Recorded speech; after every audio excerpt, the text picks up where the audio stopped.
I'm Susan Drumm, and welcome to the Enlightened Executive, where your personal evolution sparks your leadership evolution. Each episode, we feature groundbreaking techniques and strategies to help you get the edge in personal and leadership effectiveness. This episode is brought to you by Meritage Leadership.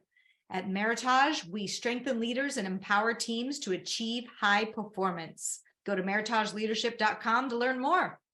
Today, we're focusing on the power of listening and why you need to get better at this skill in all areas of your life. And I'm very excited to welcome my guest, Dr. Mark Goulston, who is a listening coach, teaching executives to be better listeners while helping them unlock what may be holding them back from realizing their full potential. He's the co-author of 9 books translated into 42 languages, and his book, Just Listen, is the top book on listening in the world. He was a UCLA professor of psychiatry for more than 20 years and a former FBI and police hostage negotiation trainer. So welcome, Mark. You know, as my mentor, Warren Bennis, used to say, one of the nicest things about people saying things like that about you is it gives you something to live up to. Right. Like, I did all that, really? 9 books is a lot of books, Mark. That's pretty amazing. Well, thank you. You know, one of the things that also my mentor, Warren Bennis, shared with me, and it's one of my favorite quotes that I actually bring up when I have guests on my show, and you're going to be a guest on my show, is he had a quote from Saul Bellow, the playwright, and it was, "Be a first-class noticer." Because when you notice, it's different than looking, watching, and seeing. When you look, watch, and see, you're passive. But when you notice, you're tuned in. So I'm noticing that I'm looking straight into my camera lens, which means I'm looking into your eyes, but I don't see your eyes because I see my camera lens, but I am noticing it. And I'm hoping to connect with you through the power of a Canon camera. So well, the noticing is also then, of course, using the eyes, and listening, we're using the ears, and bringing those two together is really the power of leadership, right? Ultimately. And I think people don't notice enough and they don't listen enough. Tell us a bit about your philosophy around the skill of listening. Well, something I've been trying to teach the world for the last 4 or 5 years. After I spoke in Moscow, I headlined with Nobel Prize winner Daniel Kahneman. He wrote Thinking Fast and Slow. And I spoke to 1,000 Russian businessmen and women, leaders, managers. And what I am trying to teach the world, and what I tried to teach them, is that whoever you're with, one-on-one, one-on-5, one-on-500, underneath their listening to you, which is transactional listening, they're listening for something.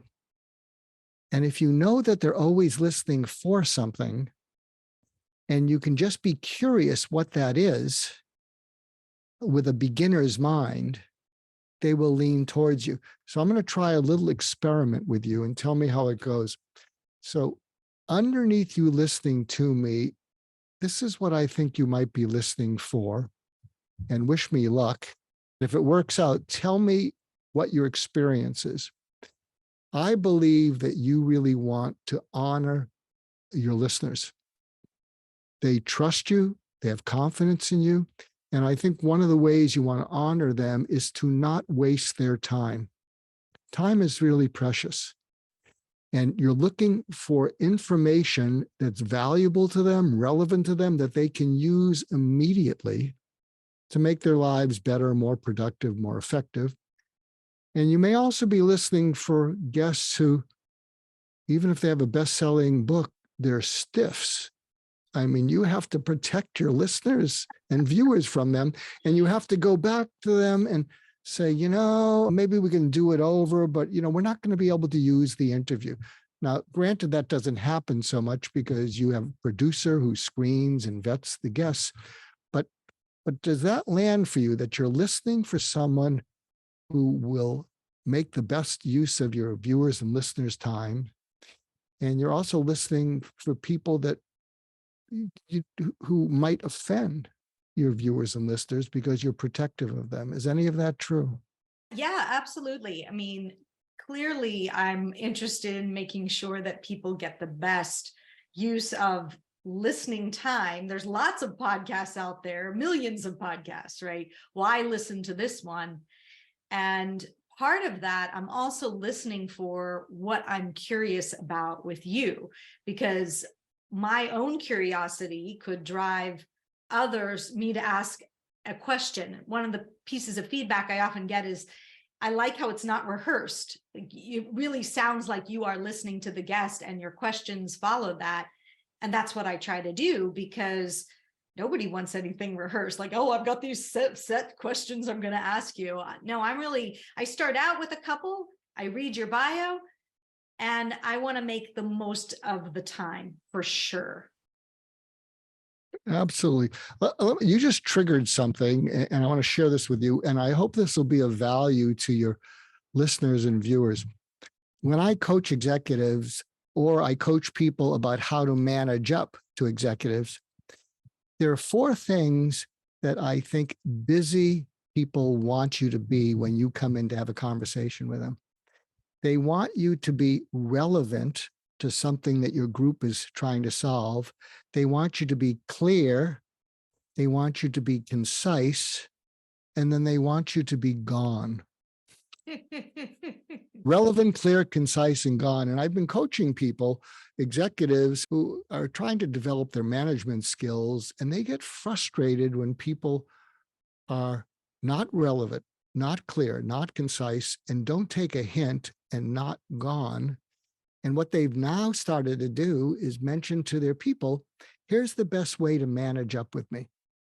I don't want to be rude. I don't particularly want to cut you off. But if you want to score points with me, before you bring anything up to me, give it a little thought and make sure it's relevant to something our group is trying to solve, or relevant in that you need me to do something with my authority. And then please be clear, because if you're confusing and I have to sort through what you're saying, it's going to be frankly frustrating. And then try to be concise. And then after that, realize that I have problems to solve and you have work to get to. And so politely be gone. Your end is hysterical, I have to say. But I very much agree, particularly with coming in and being clear. And what I've found helps people the most is, tell me what I'm listening for, right? I'm here to get a decision from you on whether we're moving forward on this marketing plan. And to do that, I'm going to present the following data, and then you get into it. So many times I see leaders just dive right in. Well, here's the charts, and what am I listening for? I don't know what I'm listening for. And the work, I think, is being very clear. What's your intention of this meeting? What do you want to get out of it? What do you want the other person to get out of it? And just say that up front, because it's going to make things so much easier. Oh, absolutely. People do like a directness. Here's a quote that you're welcome to use. I interviewed someone the other day and they seemed to like it. Culture eats strategy for breakfast. Oh, yes. But clarity eats culture and strategy for lunch. So do your best to be clear. Something else that you triggered, I got to come up with a better word than trigger. I mean, I wrote a book on PTSD, and if I use the word trigger too much, right. I'll have a flashback going back to, I don't know where. Yes. One of the things I try to also coach executives on, and anyone who wants to advance their career, is you want to be compelling to open people's minds so that you then earn the right to be convincing to get them to do things. And one of the things that I've discovered with people who are technically incredibly competent, a number of them, if they're engineers, tend to be a little bit on the spectrum, flirt a little bit with Asperger's. They often come off as convincing too soon.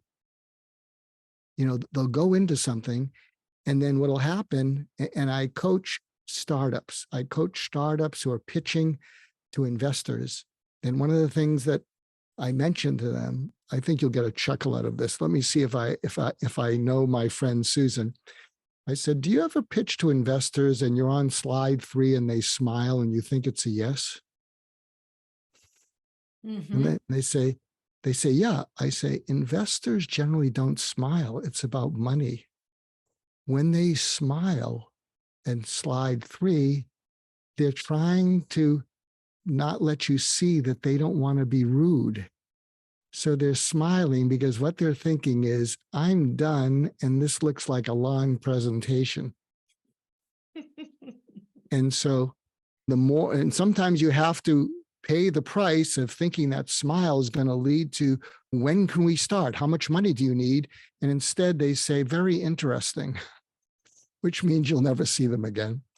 And so what I'm suggesting to people is, whoever you're with, wherever you go, realize that they're listening for something. And what I've suggested to these startups is that if you get that smile after 2 or 3 slides, unless you clearly have come up with a unicorn, they will smile if you have a unicorn that's going to make up for all the losers they've invested in. But usually they're smiling because they're done with you. And what I'm recommending is stop, pause, and say to them, can we stop for a moment now? They're going to get nervous because you caught them not wanting to be rude, and they're going to go, what? And you say, when I started the presentation, you were listening for something and you didn't hear it. And not only didn't you hear it, I'm getting a sense that you're feeling you're not going to hear it and that we're getting further away from it. I have a presentation, and what you're listening for or looking for might be in it, but rather than take chances, what were you listening for and looking for? Because we actually might have it either later on in the slide deck, or I can tell you because, I want to be able to keep your attention. And then, are you tracking me? Then they'll say, Yeah, well, we were looking for sure. this, we were listening for this. And then you can bring up whether you have it or not. And something else that I like to coach people on in sales is what I call bringing out the elephant in the room. So when you're doing B2B selling and you're having a conversation and it doesn't feel like it's going A+, at some point, and you've answered their questions and you ask if they have any more, you might say to them, could I bring up the elephant in the room that we haven't talked about? That's an intriguing question. And if you say it politely, very few people are going to say no. Yeah. Yeah. And if it's a B2B sales call, so I think what you're listening for is something that you uniquely bring to your boss that gets your boss the biggest promotion and raise when they're next reviewed. And if you have a good boss, they're going to share part of that big raise and promotion with you. So could we focus a little bit about what might get your boss that big promotion and raise? And what this does is, and you got to practice it so it's natural, what this will often do is the person you're speaking to will pause. They'll look up at the ceiling because it's a question they would like to know the answer to and they haven't thought of. And when you can break a transactional conversation with someone by causing them to pause and look up at the ceiling, when they come down and look at you, it's not a transactional conversation because you've caused them to think outside the box in a way that's going to help them be more successful. So did any of that make any sense to you, Susan? For sure. And definitely, as a coach, you learn that asking questions and not getting an immediate answer is a good thing. Mm-hmm. Give the person time to think. It means you've asked a really great, deep question. So the example you gave would be that question. If they pause and don't get uncomfortable by that and don't keep talking, shut up, because that person is thinking and your talking is layering over top of it, right? There's another piece that I would also add, and maybe it's not even for sales, for any meeting, is be really clear about what your intention is in the meeting, but then check in. The question I like to ask is, what would make this meeting valuable for you? Here's what I'd like to cover, and here's what I'd like to get out. But how does that track with what you want to get out, and what would make it valuable? In fact, you could even go it further and say, what would make this meeting a home run, like the best part of your day, right? So now you're really having them visualize, gosh, if this was the best part of my day, what would I get out of this meeting? And giving you clues for how you need to shift and move the conversation based on that to achieve that to the best of your ability. I love what you're saying, and I hope you're going to return the favor and like what I'm about to say. The majority of the world has reverse cognitive bias. Very few people have a forward cognitive bias. What that means is the majority of the world waits for things to happen and then they react to it. And CEOs have a forward cognitive bias. So when you use the word goals, what's your goals? They can answer it without hesitation. But people who have a reverse cognitive bias, when you say, what are your goals? They'll often go hum, hum, hum, hum, hum, because they tend to wait until things happen and then they react to it. And all of us have a combination of it. You know, when I coach people, my background is I was a psychiatrist for many years, and I'll give you a heads up. I'm co-founding something called the Deep Coaching Institute, and it's going to be part of a larger leadership company. And the idea is going in deep with people when all the conventional coaching approaches haven't reached something that they need to unblock and unlock. And part of our focus is on our clients' complete well-being, not just their professional, but their personal well-being. And I'm saying this to you because marriages are more stressed than ever. Marriages with kids, it's an epidemic of irritability between new moms and new dads because they're all exhausted. And so one of the things we suggest for people's personal lives is if you're going to take that weekend off, use the reverse cognitive bias, and before you head out on it, ask each other, what needs to happen for you so that when we finish our 2 or 3 days, you look at me and say, that was amazing. That was amazing. And we need to take this seriously and schedule that at least every 3 or 4 months. So imagine we've had our 3 days, instead of leaving it to chance or random and the risk of, you know, a bad restaurant or something that either of us are critical of.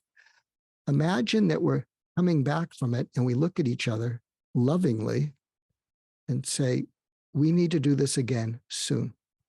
What happens? So can you see how that reverse cognitive bias and utilizing that in your life can make a difference? Absolutely. Absolutely.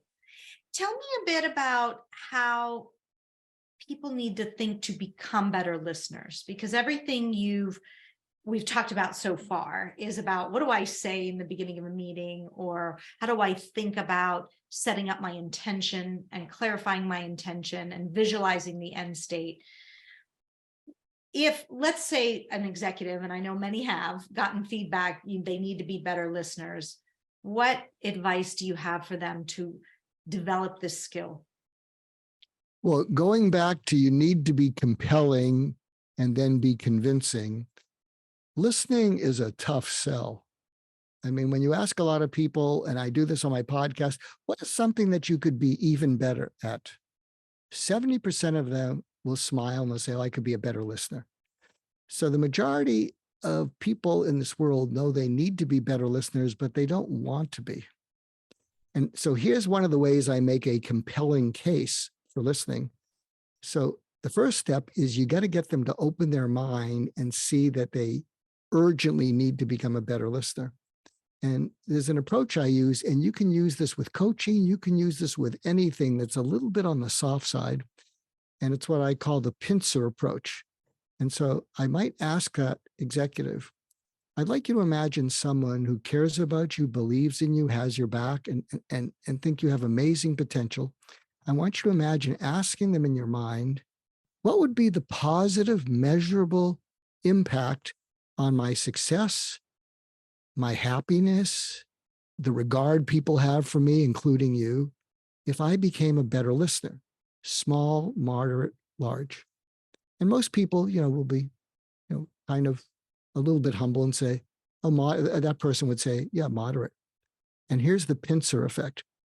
Now I'd like you to imagine saying to that person, what has already been the negative, measurable impact on my success, my happiness, and people's regard for me when I have been at my worst as a listener?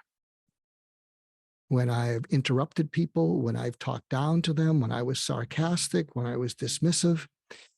And whenever you ask that second question, they get quiet and they say, that person would say huge. So you want people to get flashbacks of times when they paid a big price for having not listened. There's a lot of times we do pay a big price for not listening. And afterwards we say, oh, I've got to improve. Oh, I can't do that again. But then we get distracted and we don't get back to it. So you want to get people into that space again. And then you drill down. Tell me a little bit about what happened. And have you ever had a case where you felt like you barely dodged a bullet by having listened so poorly, and it took a lot of energy to repair a relationship with someone? So you get them talking about that. And then one of the things that I say to people is I'll look at them and I'll say, people don't do what's important. They do what they care enough about. So clearly, this conversation has demonstrated that it's important to you, but it was important to you the last 5 times you thought you should be a better listener. What would it take to get you to care enough about it to become one? And So let's say they care, let's say they do know it's a problem, then I know it's a problem. I would say most of the executives that I work with say, I get impatient. And I think I already know what they're saying. And we're wasting time because the person is just droning on. And I interrupt. And that's where my listening skills falter. Others are listening because they're just setting up their next point, right? And they heard something initially and they want to address that, but the person keeps going on. And I'm like, but I don't want to lose my point that I thought about, when they first started talking. Those are 2 examples of places that I know people get stuck. And what advice would you have for them in dealing with those challenges? Well, I think the more that you can inform those people how to manage up with you. And we can go back to what we said before, is you can take people aside or you can meet with them in a group and say, and there's something I call assertive humility. It's where you bare your neck assertively. And you can meet with, and people love it when you do that. And you could meet with a group or meet with an individual and say, I'd like your help with something. And people go, what? And you don't do it in a whining way. I need your help with something. When we talk, I need you to give some thought before we have a conversation as to what you want the outcome to be.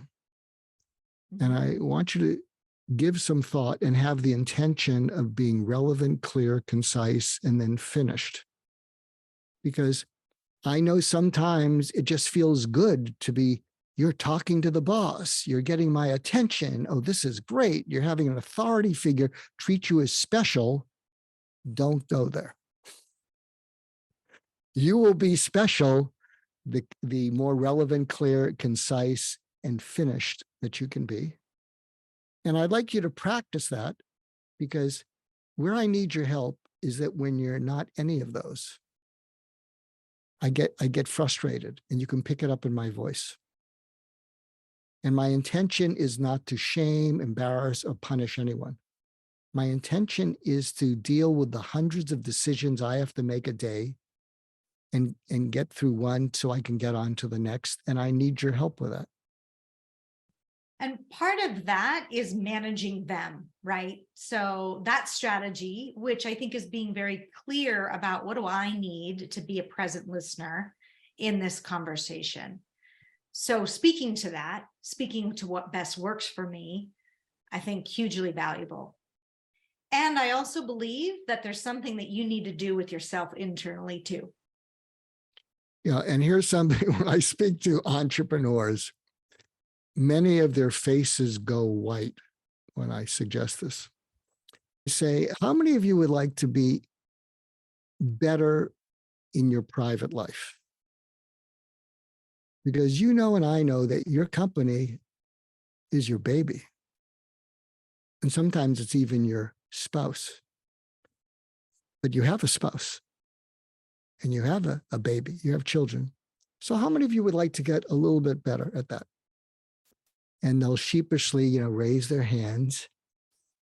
And when you have a chance, say with your spouse, and this is not just male to female, it can be female to male. You take them aside and say, I'd like your help with something. And again, saying that assertively really is very disarming. And then what you say to that person, have I ever made you feel that you weren't worth my undivided attention and interest? They're going to go, what?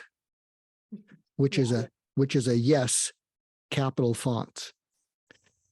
Yeah, have I ever made you feel that you weren't worth my undivided attention and interest? And then you want to look into their eyes, and you want to look into their eyes and see the person you fell in love with and adored and how it has slipped away. And then they may be a little nervous because they don't know where you're going with it. And the next question is, give me an example recently of me at my worst. And an interesting thing happens when someone can describe something so clearly that you see it with your eyes, they re-experience it. But while they're re-experiencing it, you have a little bit of fluidity to change the way they look at you. And when they describe whatever it is, you may not remember it because you didn't intend to upset them or hurt them or treat them like you were too busy. Whatever they say, it's true for them, and don't take issue with them. And they're going to be looking away from you because this is giving them the chance to get frustration off their chest. And they may even start to tear up a little bit. And you say, look at me. And they'll look at you. And then you say, I did that. I do that more often than I should. You deserve better. And I'm going to fix it. And so getting to the fixing part is what we're really talking about. Yeah. And so the fix, but again, it gets, all of this gets down to your commitment. Do you care enough about fixing it? Or is it important and then you blow it off? What I'm telling you, for all of you people who have been divorced and don't want to get divorced again, when you can have a conversation like this that opens them up and you see the pain that they've experienced in dealing with you, that pain can matter to you.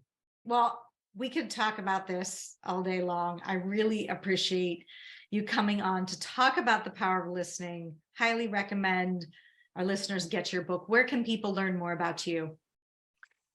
Well, you can find me on LinkedIn. I guess we're all on LinkedIn, and I keep that pretty much up to date. You can find my books on Amazon. Something I will do a pitch for, which I would love your feedback on. I partnered with a group of people, and every Wednesday we have something called 90-Second Mentor. It's on LinkedIn. And we take the best sound bites from interviews, and we're finding that it's building engagement and esprit de corps and lessening isolation and loneliness in companies, because every Wednesday they say, oh, we're going to have an optional Wednesday wisdom meeting where you can get on Zoom and people will share something that people can then open. I mean, you'll hear the soundbite. So for instance, one of my favorites was from Gary Ridge, the former CEO of WD-40, and he's just so inspiring and likable. And what he talked about is, you're not a manager, you're a coach inside your business. You manage inventory, you manage numbers, you don't manage people. People do not like to be managed, they resent it. And you're a coach. And what does a coach do? A coach doesn't get on the field. A coach helps their people to be the best that they can be. And one of the things that he talked about also is that at WD-40, where the engagement is like off the charts, he said, we don't believe in mistakes. We believe in learning moments. And that's our vocabulary. Oh, so that happened. So let's talk about what you learned, because if you learn something, it won't happen again. And so every week we have a fresh soundbite from Ken Blanchard, Susan Cain, Whitney Johnson, Daniel Pink, Daniel Goldman. Awesome. That's great. Pretty good cast of characters. Find that on LinkedIn then? Yeah, just look up 90-second mentor on LinkedIn. You can do a search for it and it'll take you to that. And what some cultures are doing is, when you're with a group of your peers and they get to talk about that. So what do you think about the idea of being coaches instead of a manager? What happens is people open up at a non-transactional level. And so people start bonding, people start liking those conversations, because you hear a part of people that doesn't come out often in everyday business. Awesome. Thank you. I really appreciate your time here today. And thank you for joining me on the Enlightened Executive. Find out more about Mark's work on LinkedIn, as well as get his book. Let's all lead the way. Hope you enjoyed today's episode, and I'd like to point you to the next important step. Hit the subscribe button and the bell to get notified when we release new content. I'll see you on the next episode of the Enlightened Executive.